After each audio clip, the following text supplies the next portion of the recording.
BNP শুধু নিজেদের জন্য রাজনীতি করে না, সাধারণ মানুষের জন্য রাজনীতি করে। যারা এই যে আজকে এই জুলাই আগস্টে আহত এবং নিহত হয়েছে তাদের কথা তারা চিন্তা করে এবং আগামী দিনে যে দূষরের দ্বারা এই ঘটনাটা ঘটছে, ভবিষ্যতে যাতে এই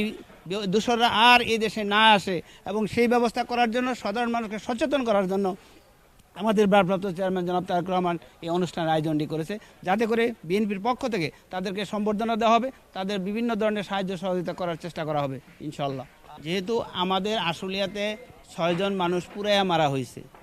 সারা পৃথিবী দেখেছে, যেখানে 6 জনের মধ্যে 1 জন মানুষ জীবিত ছিল, তারপরও তাকে মেরে তারপরে পুরানো হয়েছে, যেটা পৃথিবীর ইতিহাসে কোথাও নাই যে মানুষ পুরাইয়া মারে। এছাড়াও বিভিন্নভাবে মানুষকে হত্যা করা হয়েছে। যে মানুষগুলা আশুলিয়াতে ছাত্র জনতা অনেকেই আহত এবং নিহত হয়েছে, সারা পৃথিবী মানুষ দেখছে যে আশুলিয়ার মানুষের কি অবস্থা। সেই জন্য আমাদের ভারপ্রাপ্ত চেয়ারম্যানের চিন্তা হলো যে আমরা তো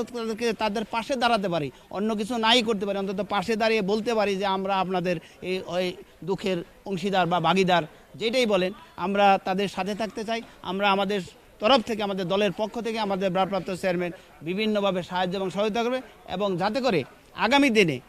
তারা একটা কোনো কিছু করে খেতে পারে, সেই জন্য আমরা সেইভাবে সাহায্য এবং সহযোগিতা করার চেষ্টা করবো ইনশাল্লাহ। 16 বছর 17 বছর যাবৎ মানুষের অধিকার থেকে বঞ্চিত ছিল, মানুষ খুবই ফুঁসে গেছে, যার জন্য ছাত্র জনতা, শ্রমিক, মেহনতি মানুষ সকল মানুষ কিন্তু রাস্তায় নেমে আসছে এই এবং জুলাই আগস্ট আন্দোলনের মাধ্যমে ফ্যাসিস্ট সরকারের পতন হয়েছে এবং মানুষ যখন ধৈর্যের বাঁধ ভেঙে গেছে তখন কিন্তু সকল মানুষ রাস্তায় নেমে আসছে, দল মত নির্বিশেষে সকলেই নেমে আসছে। এখানে কোনো দলের লোক ছিল না,